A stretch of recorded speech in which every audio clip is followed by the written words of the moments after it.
Original.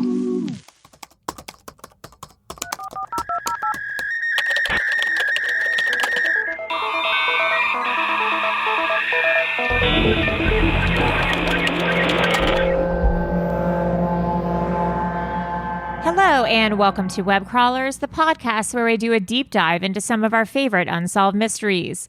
Each week we will introduce our topic, lay out our research and findings, reveal some conspiracy theories, and conclude with our own hypothesis. Who knows, we might even solve the case. I'm Allie Siegel. I'm Melissa Stettin.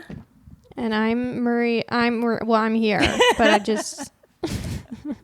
I was going to say I think Maria's writing an email right now, but no, you're here. Well, yeah, but I can do both. I'm here, didn't know. but Some people don't like to multitask. I'm here. It's me. Okay, good. Hi. Okay, Web Crawlers has a Patreon, and you guys have been doing such an amazing job contributing lately. We really appreciate it. To get access to rewards, bonus episodes, shout outs, merch discounts, please go to patreon.com/webcrawlers. I have a Sasquatch costume coming in from Amazon on June 4th. It's supposed to be arriving. You can't prime a Yeti costume. They don't have any primable, so I had to wait a little bit. That's a disgrace. A disgrace. You can donate as little as $2 a month to become one of our Bimbo patrons. Also, in June, it will be the end of our daily mini episodes, and we're going to be moving to 3 times a week. Please rate and review us on Apple Podcasts. If you give us a 5-star review, screenshot and DM it to us, and we will shout you out. As usual, Erios has a hotline. Insert jingle here. 626-604-6262. It's really been popping off, and we've been getting tons of messages so far, so please keep them coming. Melissa, who are our... Oh, my God. I'm just looking at one of the people. Is it her? No, it's not her. Okay. I look at the email address. Who are our patrons? We have Major Brown, Liz and James, LS, Havila S, and Fisa. I thought it was Anfisa from 90 Day Fiancé. And Well, her picture on Patreon is Anfisa's picture. Shut up. That's so mean. I was like, oh my God, Anfisa is on our Patreon, but it's the email address. Did you get so excited? I know. Erica P, Nicole C, Alan C, Adonis O, Andy and D, Sharon L, Anna C, Sydney B, and Copper Whopper. Thank you guys. Y'all are the best. We appreciate you. Our main story today is we are going to be talking about Amelia Earhart. Melissa, give us the gist. So Amelia Earhart is one of the most famous pilots in the world. Other than the guy who ran into the birds. Sully. Other than Sully, yes.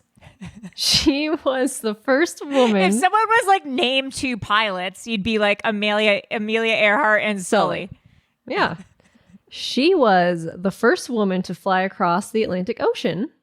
But on July 2nd, 1937, she and her navigator, Fred Noonan, took off from Papua New Guinea for Howland Island on their 3rd to last leg of their trip around the world, but they vanished.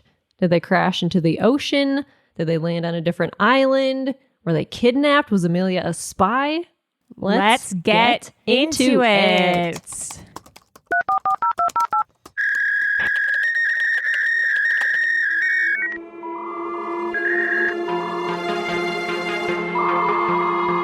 Here's a look back into yesterday at aviation's leading lady, Miss Amelia Earhart.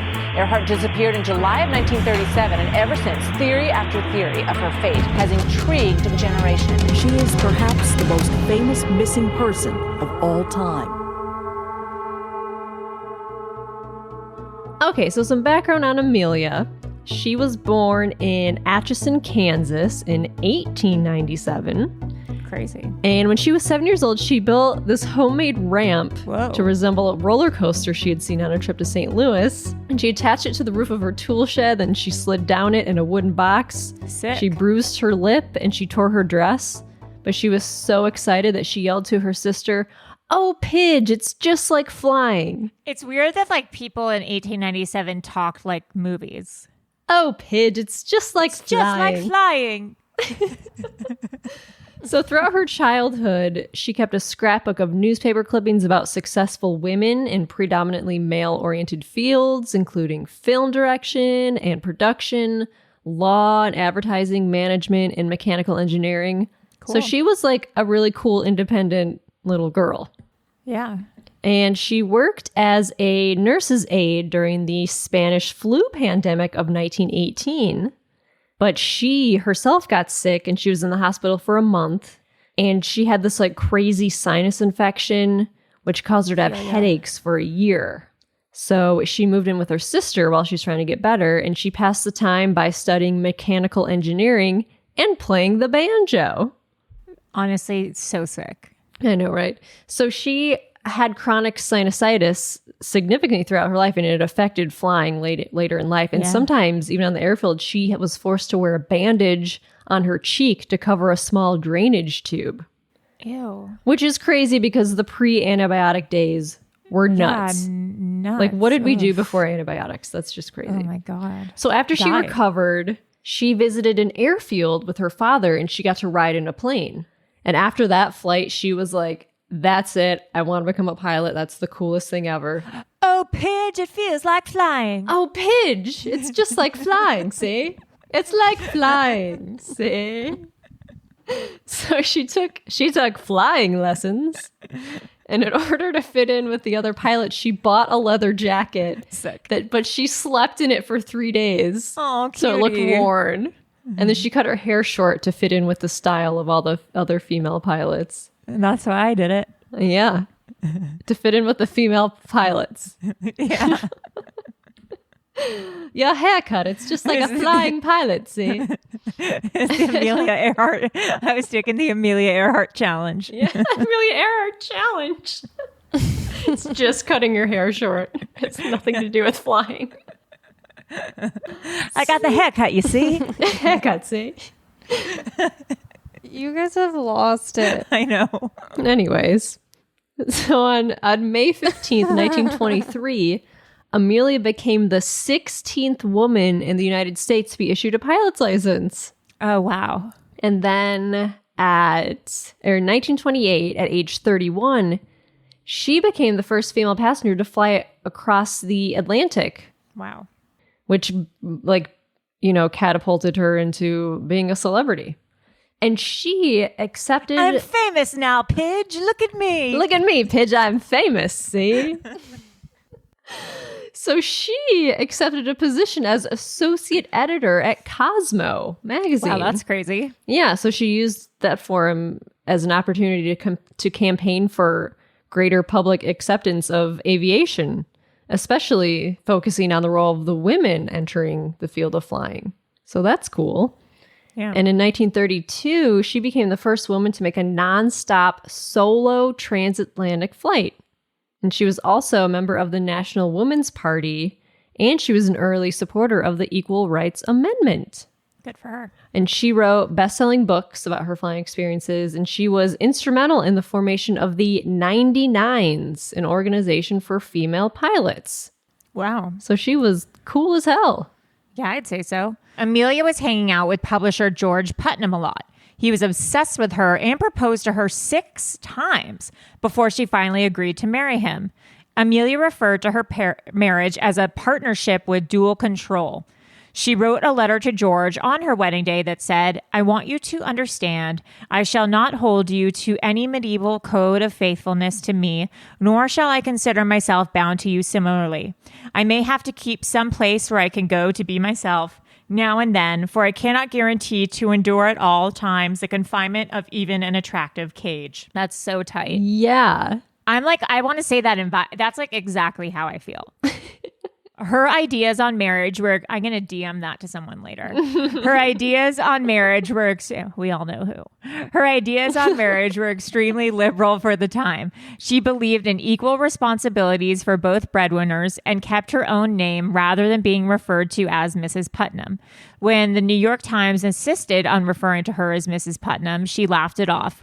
Her husband was called Mr. Earhart. Yes. That's great. She became friends with Eleanor Roosevelt, which we talk about later, who obtained a student flying permit after flying with Amelia. In 1936, she started planning a round-the-world flight. Fred Noonan, a ship captain and experienced navigator, was going to fly with her on the leg from Hawaii to Howland Island.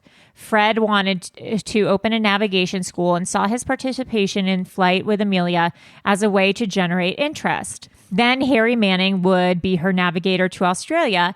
Then she would fly home by herself from there. In March 1937, Earhart and crew flew from Oakland, California to Honolulu. Wait, so where is she trying to go around the world? She's trying to go around the world, and this was her first attempt. Okay. In March 1937, Earhart and crew flew from Oakland, California to Honolulu. Then, oh God, imagine being in Honolulu right now. Yeah. Then they were going to fly to Howland Island, a small island in the Pacific. But during takeoff, the landing gear collapsed and the propeller hit the ground. The plane needed to be repaired and the flight was called off. She said her tire exploded, which was controversial. Because some people were like, oh, we think it's pilot error, that she just like didn't know what she was doing. But also some people think it was like they were saying it was pilot error because she was a woman. Of course. So it could have just been like, the tire exploded, sure. But some people are like, oh, she's a woman. She doesn't know what she's doing. Yeah, right. Yeah. So then the second attempt. On June 1st, Amelia and Fred Noonan departed Miami. And they made numerous stops in South America. And then they arrived at Papua New Guinea on June 29th, 1937. So at this stage, about 22,000 miles of the journey had been completed. And there's only 7,000 miles left. So on July 2nd, 1927, the day she went missing, Amelia and Fred, they took off from Lae, Papua New Guinea at midnight. The plane had about 1,100 gallons of gas. And around 3 p.m., Earhart reported her altitude as 10,000 feet, but that they would reduce altitude due to thick clouds. And around 5 p.m., Earhart reported her altitude as 7,000 feet and a speed of 150 knots. And their last known position report was near the Nukumanu Islands, which was about 800 miles into the flight. So a Coast Guard ship was communicating with them to help with the landing on Howland Island.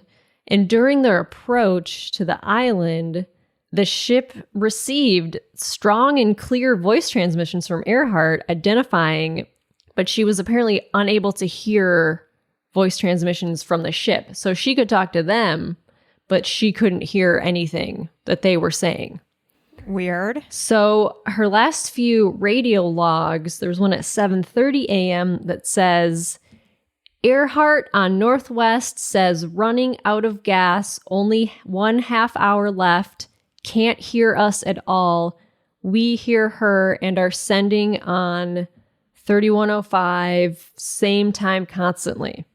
So this was the log that the ship reported, that they heard Amelia say that she was running out of gas and that she only had a half hour of gas left and that she couldn't hear them. And then 10 minutes later says, we must be on you but cannot see you, but gas is running low, been unable to reach you by radio. We are flying at 1,000 feet. They said that what they heard was that she was still running out of gas and that she was flying at 1,000 feet, which is super That's really low. So an hour after her last transmission, they started searching for her. And this search lasted 17 days. They searched like everywhere and nothing was ever found. Well, in my opinion, she crashed into the water. But we also have some more web crawlers type theories. And we have a special guest. Should we get into our theories? Yes.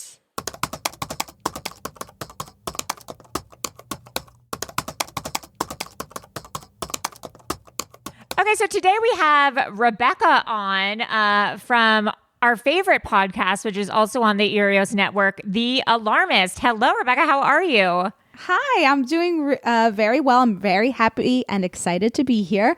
The feeling is mutual, so this is a treat.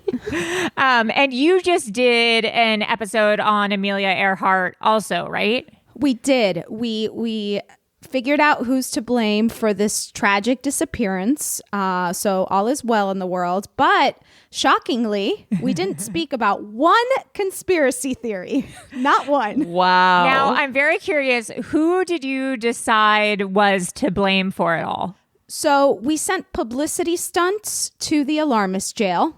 Ooh, interesting. Yes. And we did give Amelia and her navigator, Fred, the big slap. Oh, shit. So like pilot error, basically. Yes, they should have known. They should have known better. And we spoke to an Amelia expert. Oh, wow. And she confirmed that she thinks that Amelia would have given herself a slap. Really? Oh, Yes. I thought that was shocking. that's interesting. Imagine having your career being an Amelia Earhart expert. Right? I mean, She's a complicated woman. Like researching her, I was like, oh my God, there's so much to her. There's so much to her. there really is. She's very badass. That being said, should we get into some theories? And then Rebecca, you can tell us what you think of all these. I think the theories go from like most probable to least probable. Melissa, what's our first theory? Our first theory is just that she ran out of fuel and crashed. And that's just like miscalculation on her part. That's kind of the most reasonable theory. Yes, that is definitely my top theory. I'm willing to change. My brain is malleable today. Yeah. But that's the theory I tend to go along with. It makes sense. You know, she only had a certain amount of fuel. She definitely didn't have the technology that nowadays we have to find Right. this very small. You know, the island was about a mile long and half a mile Yeah. wide. So we're talking about like we said it was like finding a banana in the middle of the Pacific Ocean. Jesus. Like, that's how small it is. It's so tiny. It's a tiny island. It wasn't even an island that was inhabited. They had created, they had built a runway on this island specifically for her to land. Right. You know, it wasn't really an island that was on the radar for a lot of people. And, I have a lot of issues with her navigator and their styles of navigating. Fred, problematic. Fred is very problematic. They went by celestial navigation, which Right. That's right. I mean, is like, okay, fine. You know, it's 1937. You're allowed to not be advanced. Right. Yeah, we didn't know anything back then. It was like trial and error. But, the big, for me, the big faux pas, I guess, not a faux pas, reason get for it. death. Yeah. Was not so much. They were going by celestial navigation. They were kind of following their gut. It wasn't their method of navigating wasn't super accurate, but she had a different navigator for her first attempt. Right. Oh, interesting. Yes, she did. This guy, his name was Manning. He was a sea captain, and he was very well versed in Morse code. Right. Now, Amelia and Fred did not know Morse code. Oh, shit. They didn't know Morse code. No. And this is what's crazy, ladies. Okay. Amelia. So Manning, when they have the first, when the plane goes down in Honolulu on their first attempt, Right. he like pieces out. He's like, I'm out. I don't think I trust. Yeah, he didn't trust her. He was like, I don't like your style of flying. Yeah. And, they say that it could have been that he had to, quote unquote, go back to work. But people think it was just that he didn't feel safe. And Right. Yeah, I've read that. he, so then since Amelia and Fred don't know Morse code, they just they took out the Morse code machine in the airplane. Right. It was like that big antenna or something that they took out of the plane. Well, that was another thing. Yes, but There was another thing they took out. They just took things out that would have been really useful. They're like, I don't know what that is. Scrap it. But there's other antenna thing that they took out. Oh my God. So this Morse code, the Coast Guard is waiting for them to land on this island, and they can't hear them on their radio Right. system. And on top of that, the expert told me that she wasn't very good at like using her radio system. She had done like a 1-hour course. Amelia. So this Morse code would have been really helpful to communicate Yes. with the Coast Guard. Yeah. Anyway, that's my. I'm sorry, I'm getting agitated. No, but that's important stuff. Now, you said something that really brought up something important for me. Is you said that the island was like the size of a banana. Yeah. Is the Do you guys remember the Nannerpuss Super Bowl commercial No. for Denny's? No. Oh my God. Okay, sorry.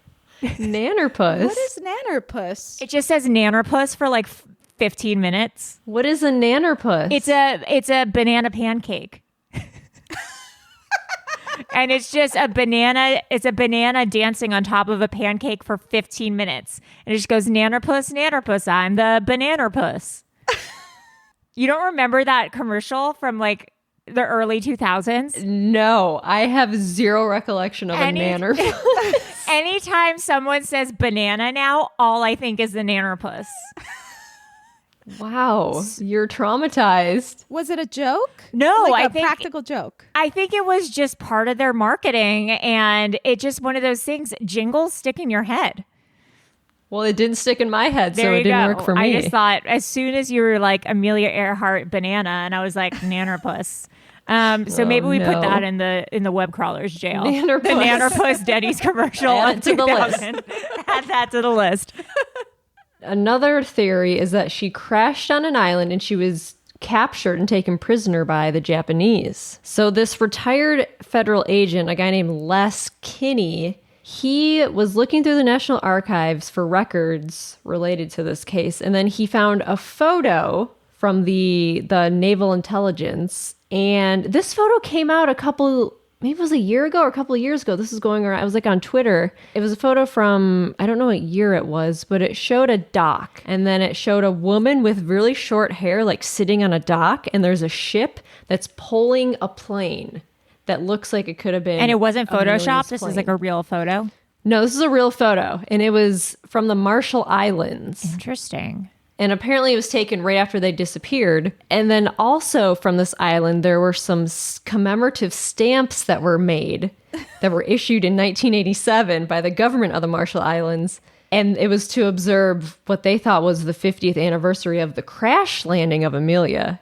And so the stamps were designed by people who were eyewitnesses to this crash. Whoa. And so there's a ship that's on one of the stamps where it shows like the plane being hauled off that people Really? think was Amelia Earhart's plane. We got to get ourselves one of those stamps. Wow. When did the stamps come out? It was 1987. So it was 50th anniversary of what they said was the crash of Amelia Earhart. That is really bizarre. But the photo was later debunked Melissa. because it was shot in Palau in 1935. Some sources say it was shot 2 years prior. Interesting. But it was like going around the internet like this is proof that Amelia was taken prisoner by the Japanese. Fascinating. That's crazy. I would have Yeah. thought maybe it was Photoshopped. So this theory is saying that she landed. Crash landed. Okay. And now we're The commemorative stamp theory. The commemorative stamp. and they lived with this the secret until 87 when they decided to unfold it via stamp. in stamps. This is Melissa's favorite theory. The stamps are very nice. They're very nice stamps. But yeah, people think she was captured by the Japanese and then she just died in their custody, or they killed her. killed her and Fred. They thought they were spies. I'm going to look up. Amelia Earhart interesting. commemorative You see the photo? It's stamp. a woman with short hair. It's a woman with back in 37. Well, then there it is. There it is. What wasn't the short haircut made popular in the 20s? Yeah. So It was. the short haircut theory doesn't hold. Yeah. No, not really. Not really. The short haircut commemorative stamp theory. Okay, here's another theory. She was a spy for FDR. The World War II era movie Flight for Freedom in 1943 is about a fictional female aviator, obviously inspired by Earhart, who engages in a spying mission in the Pacific. The movie helped further a myth that FDR sent Earhart to spy on the Japanese in the Pacific. By 1949, both the United Press and the U.S. Army intelligence had concluded that this rumor was groundless. Jackie Cochran, another pioneering aviator and one of Earhart's friends, searched a bunch of files in Japan and was convinced that the Japanese were not involved in Earhart's disappearance. If I was a spy, though, I'd be like if I was the U.S. and I had made someone a spy, I'd be like, no, she's not a spy. Like, I'd deny it. That's what you do with spies, right? Yeah, you can't claim a spy. You'd be like, I don't know her. Yeah, you don't. So, I mean, I think I that don't know one's what kind of she's- possible. I don't know what she's doing. Exactly. I would just be like, you don't know me. She was really good friends with Eleanor Roosevelt. That's my True. next theory, Melissa. That is your next theory? Yes. Let's hear it. This is my favorite theory. So, Eleanor Roosevelt and Amelia Earhart were very close friends. I read this on Reddit, so we know it's true. I read it on a different website Okay, too. good. So one time they snuck out of the White House to go to a party together. So people are believing that perhaps they were in a romantic relationship, Eleanor Roosevelt and Amelia Earhart. Whoa. So, right? So it's one of the theories is that maybe FDR was upset about this, or like the government wanted to put a kibosh on it because like they didn't want Eleanor Roosevelt to be outed as a lesbian. And so they somehow fucked up the plane so that when Amelia was going to do this flight, the plane would destruct or crash, and They sabotaged the relationship and the flight and killed. So basically like the CIA or whatever killed Amelia Earhart. That one seems really crazy to me. Like Particularly crazy good or crazy bad? crazy bad. And I'm thinking, I'm like, this seems crazy good. I thought we were going to go for crazy good. I'm like starting to get convinced because you remember her marriage when she was like, I'm not changing my last name. And like her vows to him were like, we're sorry, I'm going to be away a lot. You're going to have to deal with it. Yeah. Like she was very kind of not feminist. into her husband. Yeah. Yeah. Yeah, she was. I mean, I don't put it past her. It could totally be that she's a lesbian. That's for sure. Or that she was in having an affair with a woman, or that she was bisexual, whatever it was. Right. Because of her terms to Putnam, JP. Right. Yeah. And I believe she openly had a few affairs while she was married to him. Ooh. Yes. So she I don't put did. it past her. And I mean, Eleanor Roosevelt, she was a great mind. Yes. That's very attractive. Forward so I don't, thinker. Yeah. Yeah. Was she the one who said, do one thing every day that scares you? Oh, I don't know. But if she Or did, did that's I just good. make that up? Did I just make that up? No, that was a Melissa. Is that Stetton- my yeah, quote? That was a Melissa Stetton quote. Is that a Melissa quote? Is she the one who said maybe it's Maybelline? No, she said she has some good quotes though. No one can make you feel inferior without your consent. That's a good one. Another one. Ooh, that's a good A one. woman is like a tea bag. You never know how strong it is until it's in hot water. Good quote, yeah. Oh, love that. She did say the do one thing every day that scares you. Okay, great. That's what, yeah, okay. Yeah, So you're they could have had a lot in common. I'm sure They that did, like yeah. sparks could have flown between them. for sure. or they could have just been friends. Who knows? What I find difficult about that theory is that the CIA wasn't formed until like the 50s or 60s. No, it was the I don't know. I'm just the fact throwing that out they dates. did quote unquote did something to the plane. She still had they heard her radio frequency Right. 20 hours after she took flight. So this thing that they did to the plane didn't go off. They put a tiny hole in the gas tank. It was just a little drip of gas. So she had Just a little. 30 gallons less than she thought she did. Yeah, they've messed with the gas things. Whatever. Gauges. I like the Eleanor Roosevelt, Amelia Earhart bumping uglies theory. It's a fun theory. Yeah, I like it too. Okay, here's another theory. She lived in New Jersey with a new identity of Irene Bolam. Mm-hmm. In November 2006, National Geographic, a fantastic paper, aired an episode of the Undiscovered History series about a claim that Earhart survived the world flight, moved to Jersey, changed her name, remarried, and became Irene Cragmile Bolam. That's she picked a horrible place to live and a horrible new name. Yes. That's already. 2 strikes against it. But go on. This claim had originally been raised in the book Amelia Earhart Lives, 1970, by author Joe Class, based on the research of Major Joseph Gervais. Irene Bolam, who had been a banker in New York during the 1940s, denied being Earhart, filed a lawsuit requesting $1.5 million in damages, and submitted a lengthy affidavit in which she rebutted the claims. The book's publisher took the book off the market shortly after it was released, and they reached an out-of-court settlement with Irene. Subsequently, Bolam's personal life history was documented by researchers, eliminating any possibility that she was Earhart. A criminal forensic expert hired by National Geographic studied photographs of both women and cited many measurable facial differences between Earhart and Bolam. So this is a theory that's debunked. Yeah, she straight up said, it's not me, people. Yeah. Well, that's what you would say if you changed your identity. That's bananas. But apparently they looked a lot alike. And this was someone wrote about this and it just kind of people globbed onto it. So we're with this theory, we're saying that she was sick of her life and the only way to, continue a life that she wanted to do was to pretend to be someone else and to do this, crash. And who helped her after she crashed? Or did she fly straight to New Jersey? She flew straight to Newark.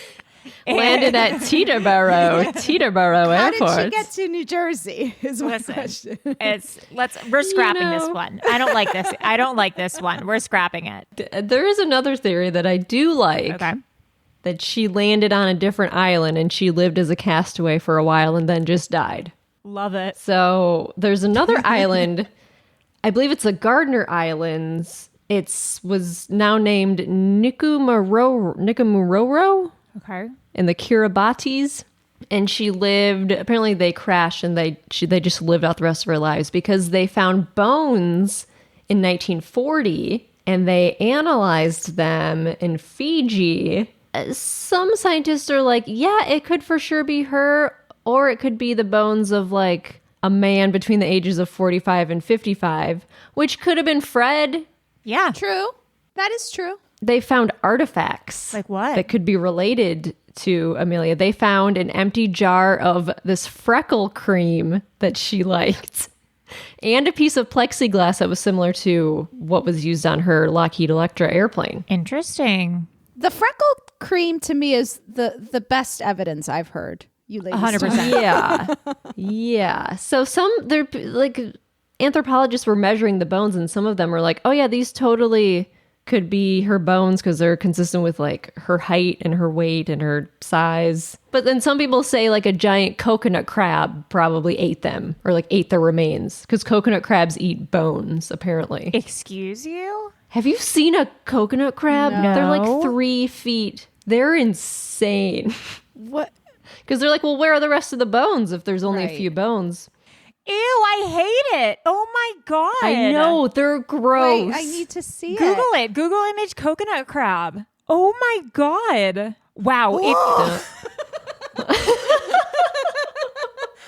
Gross.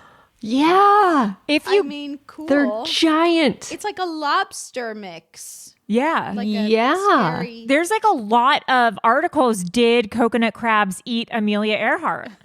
I'm telling you guys. I don't hate that theory. I don't Yeah. hate that one. Because Yeah, because there's a lot of little islands around that area that she could have easily landed and at. to me, logically, if you're running out of fuel and you know it's not the right island, but you're like, at that point, any island is better You're like, fuck it, yeah. than, crashing. And this island was, I believe it was right before Howland Island, so it was kind of on the way. So it would have made sense. It was nearby. Okay, and they probably would have died because they didn't have water. I mean, eventually they're going to Yes. die of no food and water. This coconut crab that I'm looking at is like bigger than my dog. It's the size of it's the size of a golden retriever puppy. Yes, they're huge. It looks like something from Starship Troopers. Like we have to put a picture. Yes. That could eat a person. At least, I mean, for sure, like a body of a person, it would just eat it right up. Okay, some other ones which are probably less likely. Abducted by aliens that sucked up her and her airplane. It wouldn't be a web crawlers episode. 2, glitched into another dimension. That somewhere there's another dimension where Amelia did land her airplane and everything went smoothly and according to plan, and she's still living her life.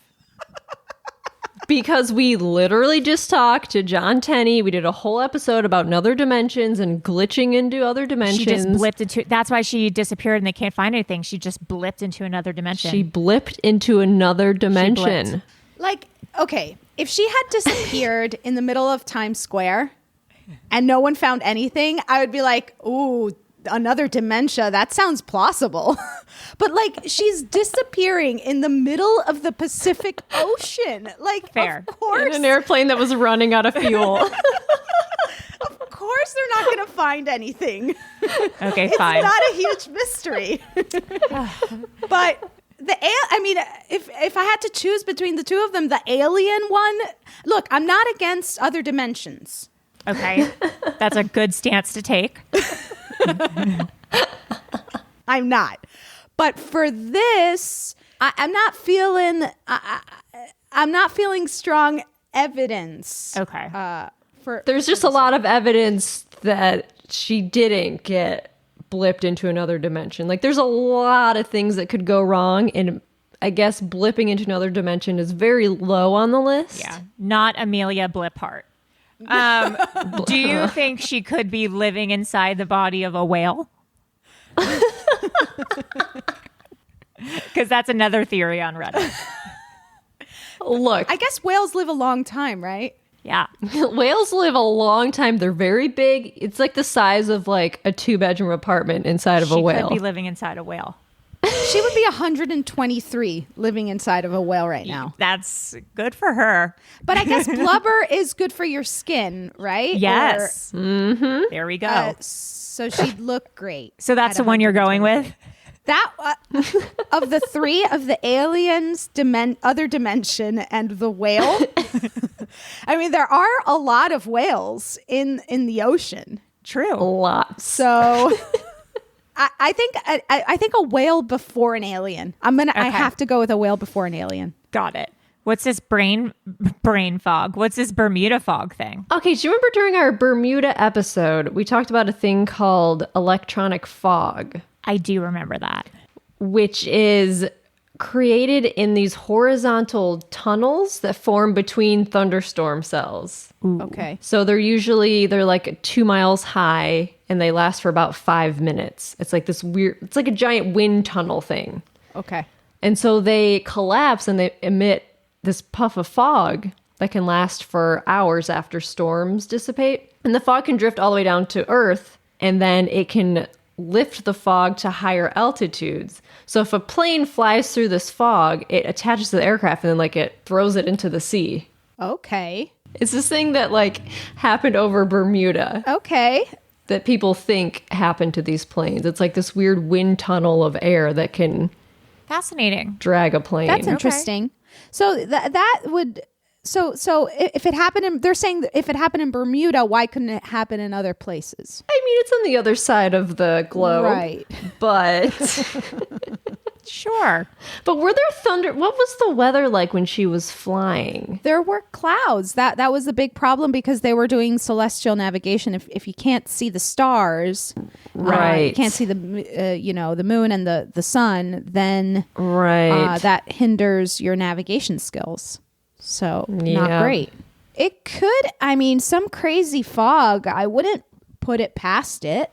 Yeah. Maybe. So far, we've got the fog. We've got the Nikamororo Island. Yeah. Yes. Well, the crash and Yeah. disappear. I think she crashed into that Gardner Island and was eaten by giant crabs. Yes. That feels the most likely to me. And only her freckle honestly. cream was left. Her freckle cream was Right. found. Although she could have crashed nearby and the freckle cream could have washed it could have washed up on Yeah. shore. Rebecca, what's your final consensus? What do you think it was? Well, I really think that she crashed and end of story. But Into the ocean. But I have to say that you have kind of opened up my mind to the possibility Yes. Yes. of a whale. No, just kidding.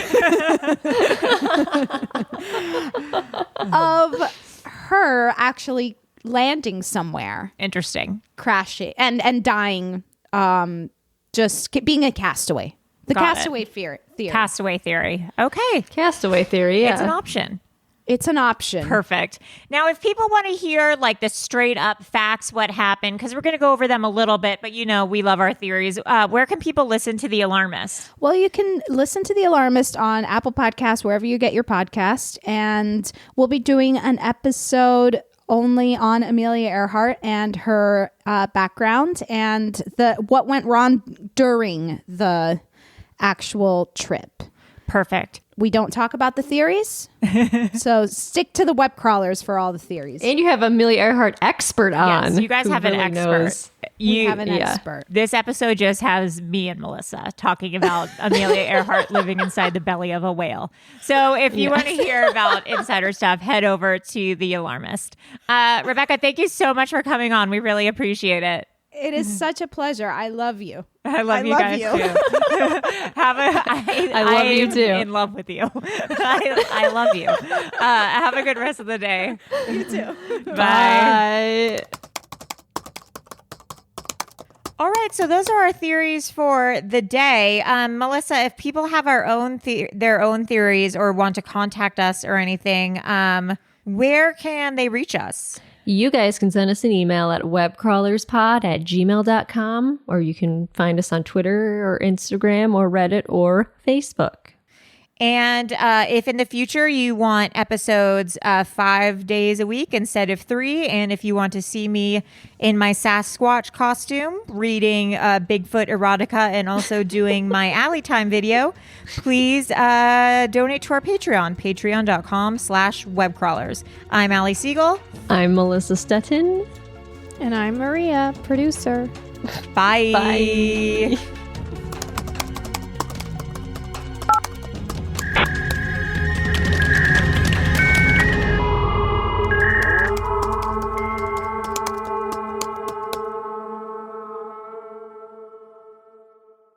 An Erios original. Powered by Acast.